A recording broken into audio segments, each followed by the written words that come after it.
إن الحمد لله نحمده ونستعينه ونستغفره ونعوذ بالله من شرور أنفسنا وسيئات أعمالنا من يهده الله فلا مضل له ومن يضلل فلا هادي له وأشهد أن لا إله إلا الله وحده لا شريك له وأشهد أن محمدًا عبده ورسوله أعوذ بالله من الشيطان الرجيم يا أيها الذين آمنوا اتقوا الله حق تقاته ولا تموتن إلا وأنتم مسلمون يا أيها الناس اتقوا ربكم الذي خلقكم من نفس واحدة وخلق منها زوجها وبث منهما رجالا كثيرا ونساء واتقوا الله الذي تساءلون به والأرحام إن الله كان عليكم رقيبا يا أيها الذين آمنوا اتقوا الله وقولوا قولا سديدا يصلح لكم أعمالكم ويغفر لكم ذنوبكم ومن يطع الله ورسوله فقد فاز فوزا عظيما أما بعد فإن خير الحديث كتاب الله وخير الهدي هدي محمد صلى الله عليه وسلم وشر الأمور محدثاتها وكل محدثة بدعة وكل بدعة ضلالة وكل ضلالة في النار يا أيها الذين آمنوا كتب عليكم الصيام كما كتب على الذين من قبلكم لعلكم تتقون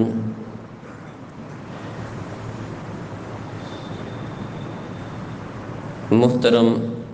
عزیز بھائیوں اور بزرگوں، معزز ماؤں بہنوں،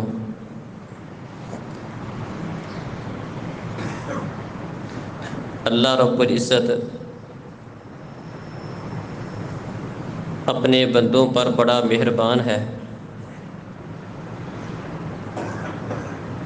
اسے اپنے بندوں سے بڑا پیار ہے۔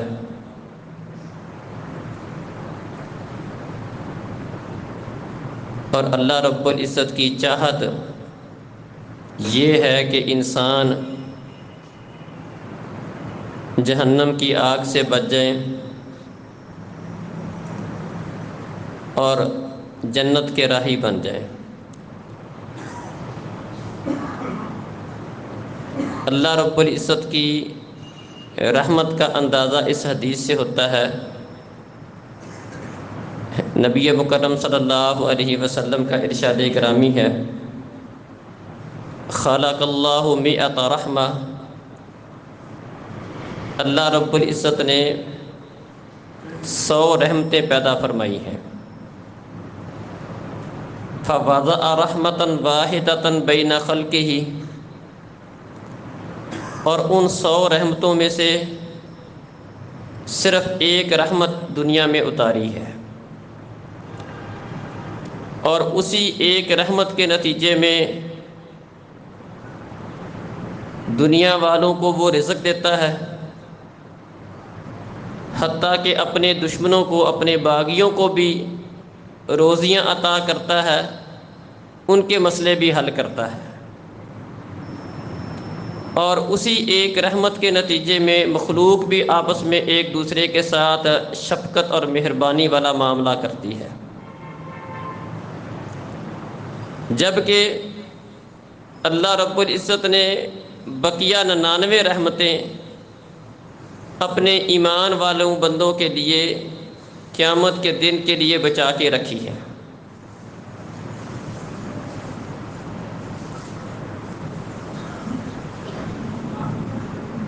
لیکن بعض موقعوں پر اللہ رب العزت کی رحمت بڑے جوبن پر ہوتی ہے، یہ اللہ رب العزت کی عمومی رحمت ہے جو اللہ رب العزت اپنے ایمان والے بندوں کے اوپر رحم فرمانے والا ہے، بلکہ اپنے نہ ماننے والوں کے اوپر بھی وہ دنیا کے اندر رحم فرماتا ہے۔ لیکن بعض مواقع، بعض اوقات، بعض جگہ ایسی ہوتی ہیں جن میں اللہ رب العزت کی رحمت زیادہ جوبن پر ہوتی ہے۔ مثال کے طور پر رات کا پچھلا پہر ہے، نبی مکرم صلی اللہ علیہ وسلم فرماتے ہیں ینزل ربنا تبارک و تعالی کل لیلۃ، اللہ احکم الحاکمین، ہر رات جب رات کا آخری تیسرا حصہ باقی رہ جاتا ہے، اللہ رب العزت آسمان دنیا پر تشریف لاتے ہیں اور فرماتے ہیں کہ ہے کوئی میرا بندہ مجھ سے سوال کرنے والا، میں اس کی ضرورت کو پورا کر دوں، کوئی حاجت روائی کروانے والا، مشکل کشائی کروانے والا، میں اس کا مسئلہ حل کر دوں۔ تو رات کا آخری تیسرا حصہ خصوصی طور پر اللہ رب العزت کی رحمت کو سمیٹنے والا وقت ہوتا ہے۔ اس میں اللہ رب العزت کی رحمت باقی پوری رات کی نسبت زیادہ جوبن پر ہوتی ہے۔ اسی طرح فرمایا کہ الدعاء بین الاذانین لا یرد، اللہ کی رحمت عام ہے، لیکن جب دو اذانوں کا درمیانی وقت ہوتا ہے، اذان اور اقامت کے درمیان والا وقت، اس میں اللہ رب العزت کی رحمت باقی وقت کی نسبت زیادہ جوبن پر ہوتی ہے۔ اس وقت میں بندہ اپنے رب سے جو مانگتا ہے اللہ اس کو دے دیتا ہے۔ دشمن کے ساتھ لڑائی کا وقت ہے، مارکے کا میدان ہے، اللہ احکم الحاکمین کی رحمت اس وقت بھی خصوصی طور پر جوش مارتی ہے۔ فرمایا کہ قتال کے وقت، لڑائی کے وقت، دشمن سے جس وقت جنگ ہو رہی ہے، لڑائی ہو رہی ہے، اس وقت بھی جو بندہ اپنے رب سے جو مانگتا ہے اللہ احکم الحاکمین اسے عطا کر دیتا ہے۔ بارش ہو رہی ہے، بارش بھی اللہ رب العزت کی رحمت کا ایک مظہر ہے۔ بارش کے وقت بھی اللہ رب العزت کی رحمت جوبن پر ہوتی ہے، اس دوران بھی بندہ اللہ سے جو مانگے اللہ اس کو عطا کر دیتا ہے۔ عزیز بھائیوں اور بزرگوں، جو رمضان ہماری زندگی میں آیا ہے، جس کے چند روزے گزر چکے ہیں، یہ رمضان کا مہینہ بھی اللہ رب العزت کی ان بابرکت ساعات میں سے ہے، ان برکت والی گھڑیوں میں سے ہے جس وقت اللہ رب العزت کی رحمت خصوصی طور پر جوش مارتی ہے۔ عام روٹین کی نسبت اس مہینے میں اللہ رب العزت اپنے بندوں کے اوپر زیادہ مہربان ہوتے ہیں۔ فرمایا پیارے نبی صلی اللہ علیہ وسلم نے اذا كان اول لیلۃ من شہر رمضان فتحت ابواب الجنہ وغلقت ابواب النار وصفدت الشیاطین ومردت الجن۔ رمضان کا چاند نظر آتا ہے، پہلی رات ہوتی ہے، اللہ رب العزت جنت کے سارے دروازے کھلوا دیتے ہیں، جہنم کے سارے دروازے بند کر دیے جاتے ہیں۔ انسان کو گمراہ کرنے والا اس کا ازلی دشمن شیطان اور جتنے بڑے بڑے سرکش شیاطین ہیں، اللہ رب العزت کے حکم کے ساتھ ان کو جکڑ دیا جاتا ہے، ان کو قید کر دیا جاتا ہے۔ وَلِلَّهِ وَنَادَى مُنَادٍ يَا بَاغِيَ الْخَيْرِ، اور اللہ رب العزت کی طرف سے آوازیں لگانے والا آوازیں لگا لگا کر لوگوں کو اللہ کی رحمت کی طرف متوجہ کرتا ہے۔ یا باغی الخیر اقبل و یا باغی الشر اقصر، اے خیر کے طالب، جنت کے طالب، تیرے پاس سنہری موقع ہے، آجا، اللہ کی رحمت بڑے جوبن پر ہے، اس کو سمیٹ لے۔ و یا باغی الشر اقصر، اے شر کے پیچھے بھاگنے والے، سارا سال گناہوں کے اندر وقت گزارنے والے، اکثر ٹھہر جا، رک جا، یہ مہینہ اللہ رب العزت کی نافرمانی اور بغاوت کا مہینہ نہیں ہے۔ وَلِلَّهِ عُتَقَاءُ مِنَ النَّارِ وَذَلِكَ كُلَّ لَيْلَةٍ، ہر افطاری کے وقت اللہ احکم الحاکمین بہت سارے جہنمیوں کو جہنم کی آگ سے آزاد فرما دیتے ہیں۔ کتنی بڑی رحمت ہے، اللہ اکبر۔ اللہ رب العزت کی اس مہینے میں رحمت کا اندازہ اس بات سے لگائیں کہ جو بندہ اللہ رب العزت کے اس بابرکت مہینے سے فائدہ نہیں اٹھاتا، اللہ احکم الحاکمین کو اس بندے پر بڑا غصہ آتا ہے۔ اللہ رب العزت کا فائدہ نہ اٹھانے والے پر غصہ کرنا اس کے متعلق سخت وعید کا بیان ہونا اس بات کی دلیل ہے کہ اس مہینے کے اندر اللہ کی رحمت بڑے جوبن پر ہوتی ہے۔ فرمایا پیارے نبی صلی اللہ علیہ وسلم نے، فرشتوں کا سردار آیا تھا، مجھ سے آ کر یہ بات فرمائی کہ میں ایک دعا کروں گا، آپ نے اس پر آمین کہنا ہے۔ دعائیں تو 3 کی تھیں، ایک اس مہینے کی مناسبت سے یہ کی، من ادرک رمضان فمات فدخل النار ابعدہ اللہ، اے اللہ کے رسول، جس بندے کی زندگی میں رمضان جیسا بابرکت مہینہ آیا، جس میں اللہ رب العزت کی رحمت بڑی عام تھی، اپنے پورے جوبن پر تھی،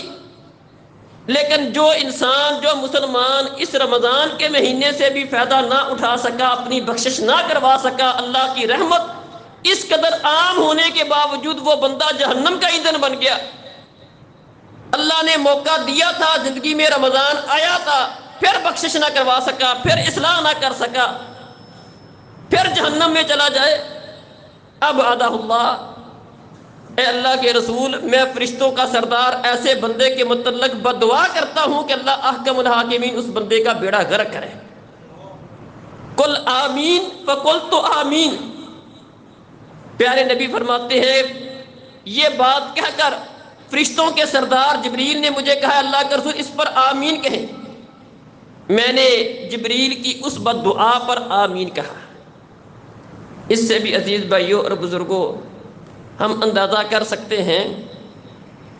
کہ یہ رمضان کا مہینہ کس قدر برکت والا مہینہ ہے کہ اللہ رب العزت کو اپنی رحمت سے فائدہ نہ اٹھانے والے پر کتنا غصہ آتا ہے کہ اللہ فرشتوں کے سردار کو نبیوں کے سردار کے پاس بھیج کر اس بد نصیب کے بارے میں یہ بد دعا کرواتا ہے۔ عزیز بھائیوں اور بزرگوں،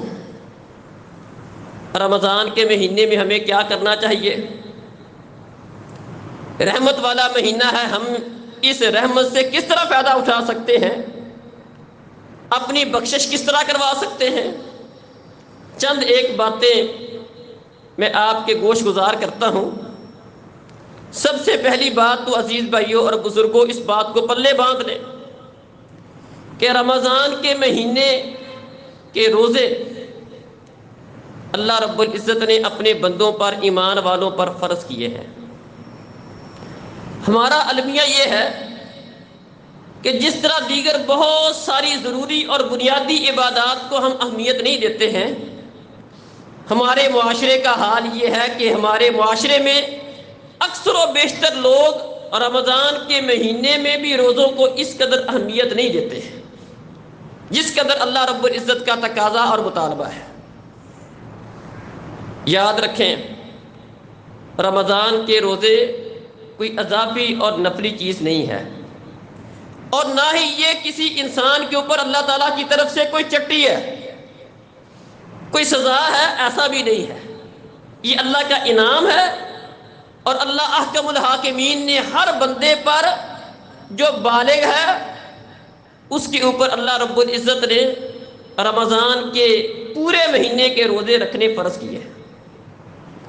اللہ نے اہل ایمان کو مخاطب کیا، یا ایھا الذین آمنوا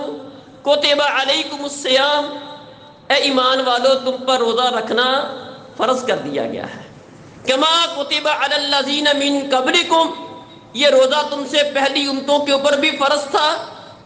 اور ساتھ اس کا ایک مقصد بھی بیان کیا، لعلکم تتقون، تم اس کو چٹی نہ سمجھ لینا، اس کا ایک خاص مقصد ہے، اور وہ مقصد تمہیں متقی پرہیزگار بنانا، تمہاری اصلاح کرنا ہے، تمہیں سزا دینا نہیں ہے۔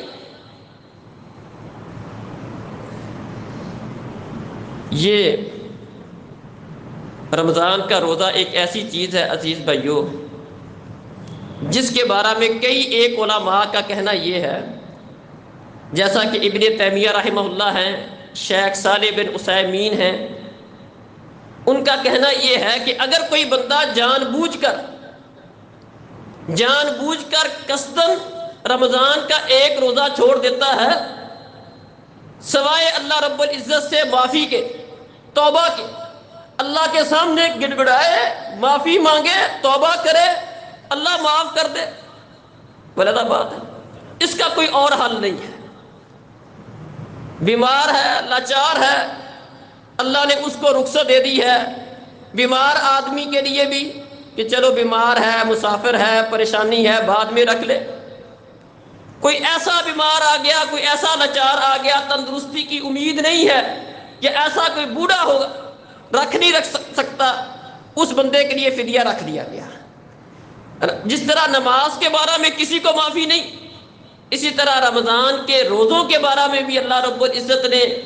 ہر بندے کے لیے رمضان کا روزہ رکھنا فرض کر دیا۔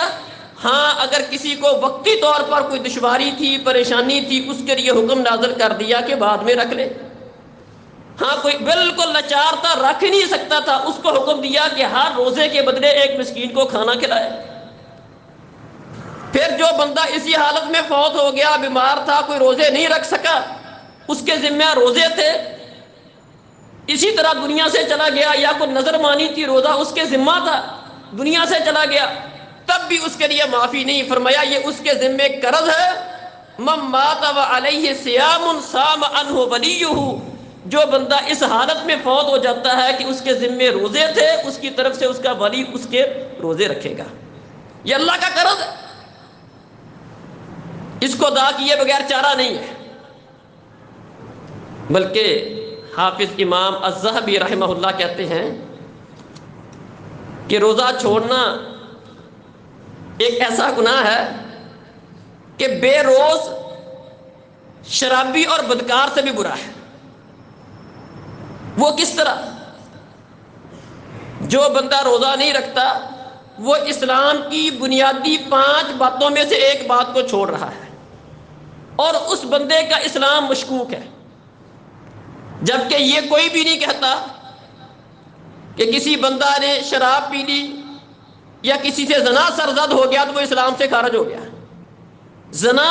بدکاری بہت بڑا جرم ہے، کبیرہ گناہوں میں سے ہے، لیکن اس کے باوجود بندہ اسلام سے خارج نہیں ہوتا ہے، بندہ مسلمان ہی رہتا ہے، گناہ بہت بڑا ہے۔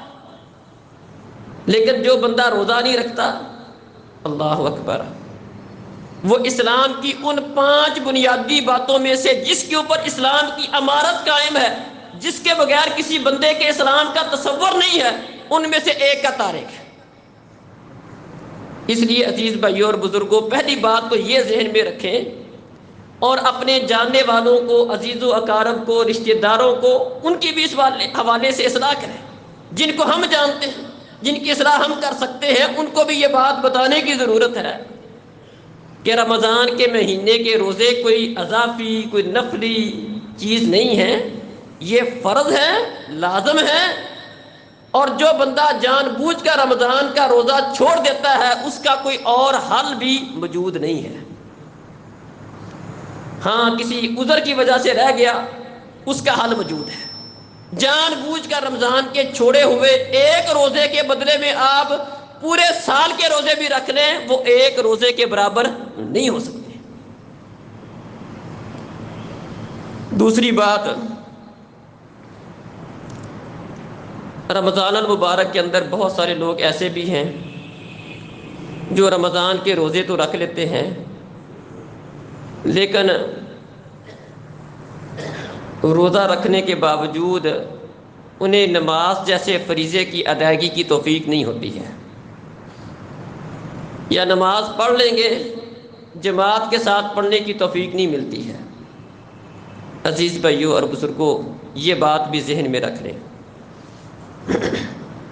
جو بندہ روزہ رکھتا ہے لیکن نماز نہیں پڑھتا، اس بندے کو اس کے روزے کا کوئی فائدہ نہیں۔ یہ بات میں نے اپنے کئی خطبات میں دروس میں واضح کی ہے۔ کسی بھی بندے کے مسلمان ہونے کے لیے جس طرح عقیدہ توحید ایک بنیادی شرط ہے، توحید کے بغیر کسی بندے کے اسلام کا اعتبار نہیں۔ جو ایک اللہ کو اپنا خالق، مالک، رازق، مشکل کشا، حاجت روا، بگڑی بنانے والا، داتا، گنج بخش، صرف ایک اللہ کو نہیں مانتا،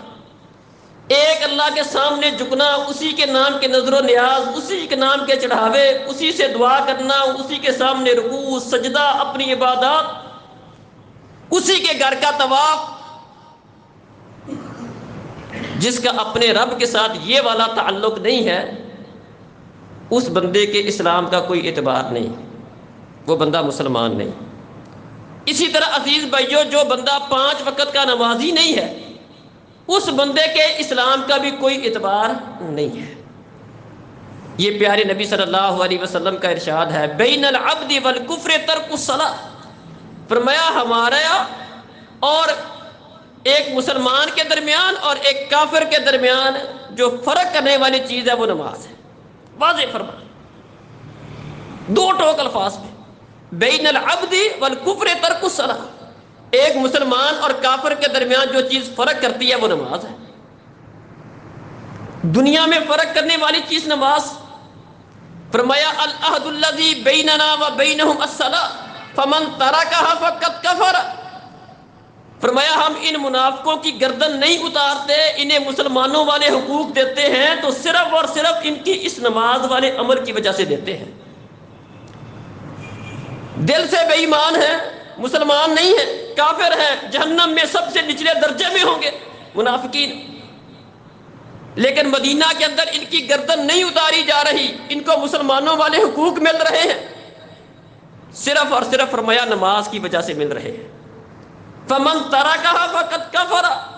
جو بندہ ان میں سے نماز چھوڑ دے گا ہمارا اس کے ساتھ عہد ختم ہو جائے گا، یہ بندہ کافر ہو گیا۔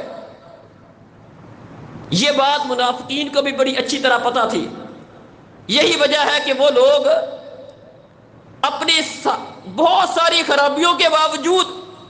دل میں کفر کے باوجود، اپنے کفر پر پردہ ڈالنے کے لیے مسجد نبوی کے اندر آ کر پیارے نبی کے پیچھے جماعت کے ساتھ نماز پڑھا کرتے تھے، کہ انہیں پتا تھا کہ اگر ہم نے مسجد میں آ کر پیارے نبی کے پیچھے نماز نہ پڑھی ہمیں کوئی مسلمان نہیں سمجھے گا، ہمارے کفر کا پردہ چاک ہو جائے گا، لوگوں کو پتہ چل جائے گا یہ تو کافر ہے۔ یہ ایک لمبی بحث ہے، اس کے اوپر بہت ساری دلیلیں موجود ہیں، لیکن اختصار کے ساتھ صرف آج بات کرتا ہوں۔ ذہن میں رکھیں، 5 وقت مسجد میں آ کر نماز نہیں پڑھتا ہے، روزہ رکھ بھی لے، اس کے روزے کا بھی اس کو کوئی فائدہ نہیں ہوگا۔ روزہ رکھنا بھی ضروری ہے اور روزے کے ساتھ یہ 5 وقت کی نماز جماعت کے ساتھ ادا کرنا بھی ضروری ہے۔ جس طرح عام روٹین میں نماز ضروری ہے، روزے کے اندر بھی نماز ضروری ہے۔ نماز کے بغیر روزے کا کوئی فائدہ نہیں۔ اس طرح عزیز بھائیوں اور بزرگوں، یہ بات بھی ذہن میں رکھیں کہ روزہ، جیسا کہ میں نے گزارش کی کہ اللہ رب العزت کی طرف سے کوئی چھٹی نہیں ہے، یہ بندوں کو متقی اور پرہیزگار بنانے کے لیے ہے، ان کی اصلاح کے لیے ہے۔ اللہ رب العزت نے جتنی بھی عبادات اپنے بندوں پر فرض کی ہیں ان کا ایک خاص مقصد بیان کیا گیا ہے، ان کی اصلاح کرنا بیان کیا گیا ہے۔ اللہ نے نماز فرض کی، فرمایا کہ نماز تنہا عن الفحشاء والمنکر، نماز پڑھو گے دیگر برائیوں سے بچو گے، نماز کا فائدہ بیان کیا۔ روزے رکھو گے لعلکم تتقون، تم متقی بن جاؤ گے، پرہیزگار بن جاؤ گے، تمہارے دل میں اللہ کا خوف بیٹھ جائے گا، گناہوں سے بچنے والے بن جاؤ گے۔ گناہوں سے بچانا، تمہاری عادات کو ٹھیک کرنا، تمہاری اصلاح کرنا، یہ تم پر روزوں کی فرضیت کا مقصد ہے۔ روزہ رکھ کر دیگر معاملات کی اصلاح بھی ضروری ہے۔ اپنے نفس کی اصلاح سب سے پہلے، کہ اس نفس کو میں نے اللہ رب العزت کے تابع بنانا ہے۔ جس طرح اس رب کے حکم کی وجہ سے صبح کو کھاتا ہوں، شام تک اور کچھ نہیں کھاتا، صبح کو کھا لیا پھر شام کو کھاتا ہوں، صرف اور صرف اپنے رب کے حکم کی وجہ سے۔ کھانا پینا حلال ہے، حرام نہیں ہے، لیکن اللہ احکم الحاکمین نے چونکہ منع کر دیا اس لیے نہیں کھاتا۔ یہ ایک تربیت ہے کہ بندے جس کام سے اللہ نے منع کر دیا اس سے رکنا ہے، جس کام کا اللہ نے کرنے کا حکم دے دیا وہ کرنا ہے۔ روزہ اس بات کی پریکٹس ہے۔ اور جو بندہ اپنے آپ کو اس پریکٹس میں سے نہیں گزارتا، اپنے وجود کے اوپر اپنے رب کا حکم نافذ نہیں کرتا، اپنے معاملات کی اصلاح نہیں کرتا، اس بندے کے متعلق کیا فرمایا پیارے نبی صلی اللہ علیہ وسلم نے؟ کم من صائم لیس له من صیامہ الا الظمأ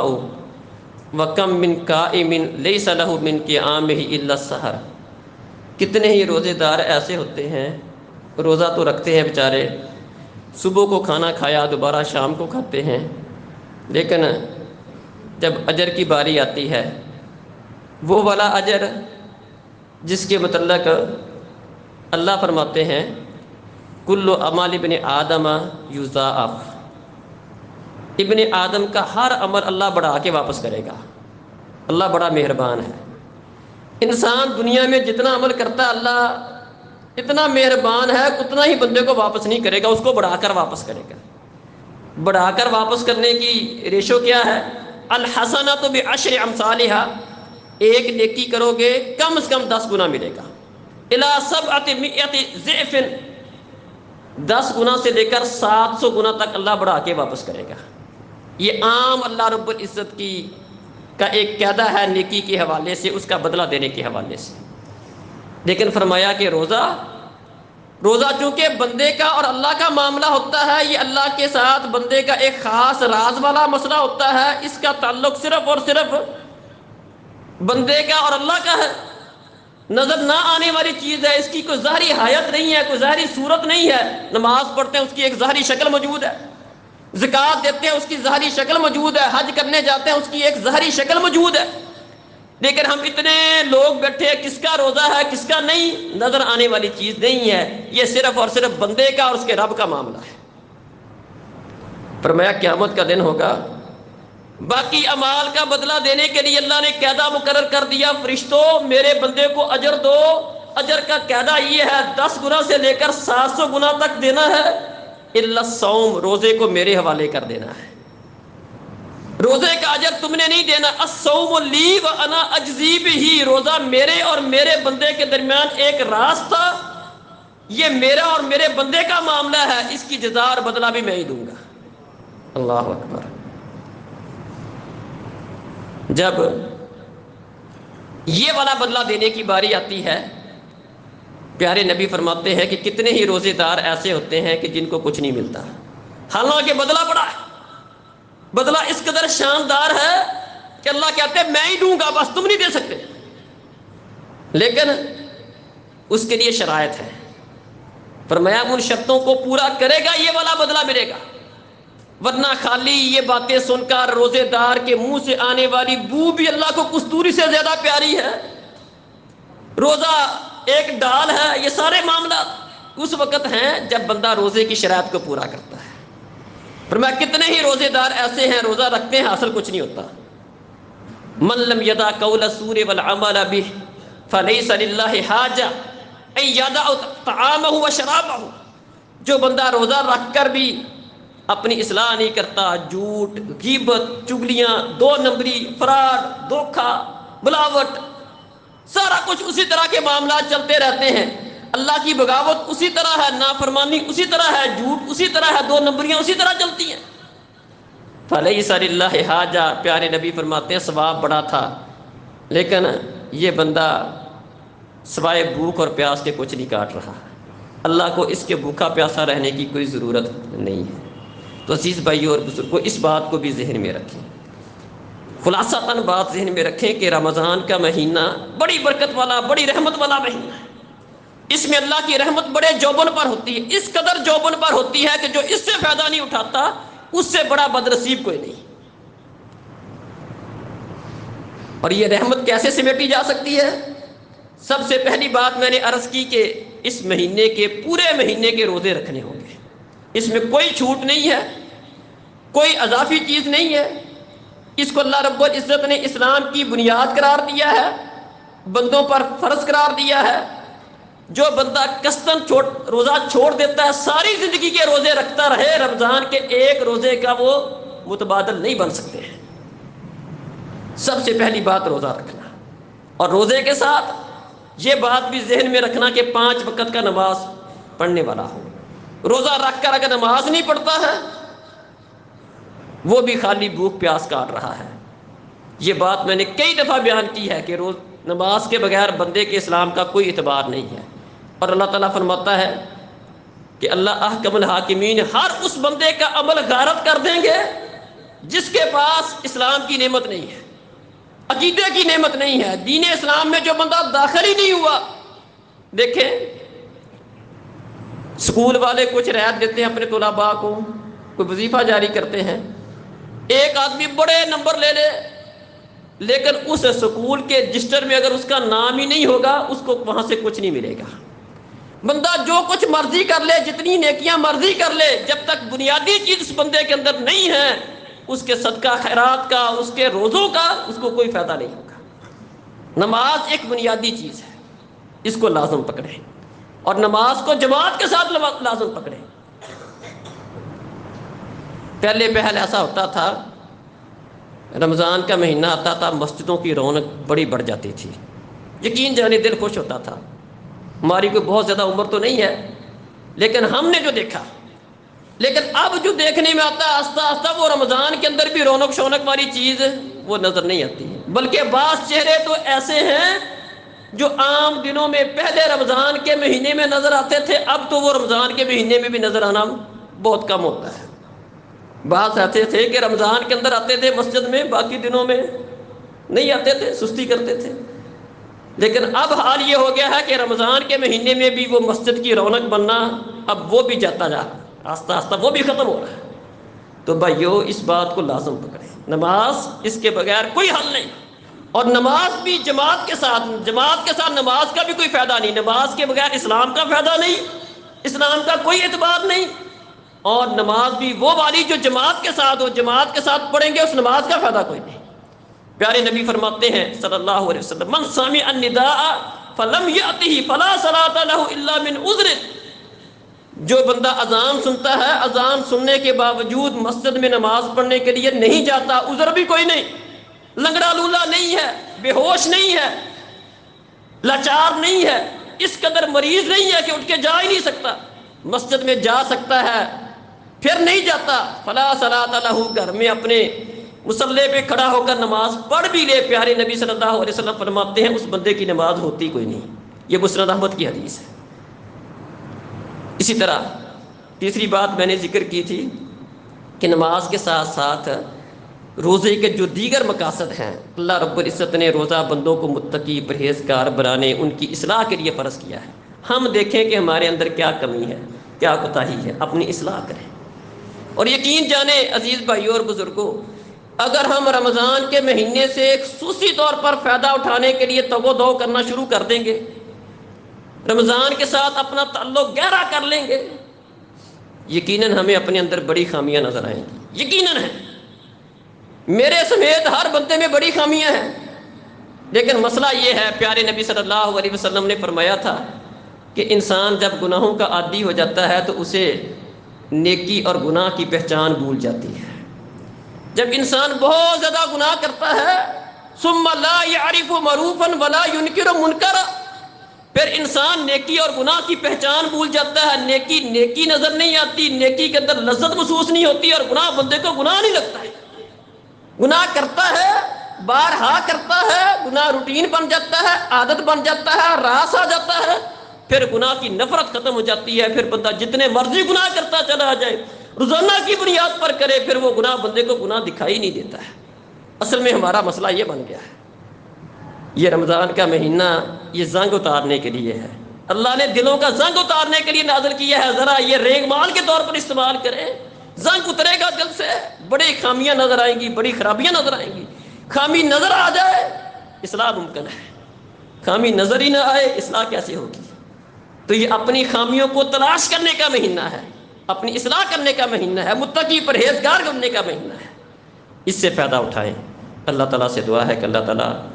ہمیں رمضان المبارک سے صحیح معنوں میں فائدہ اٹھانے کی توفیق عطا فرمائے۔ اقول قولی ھذا استغفر۔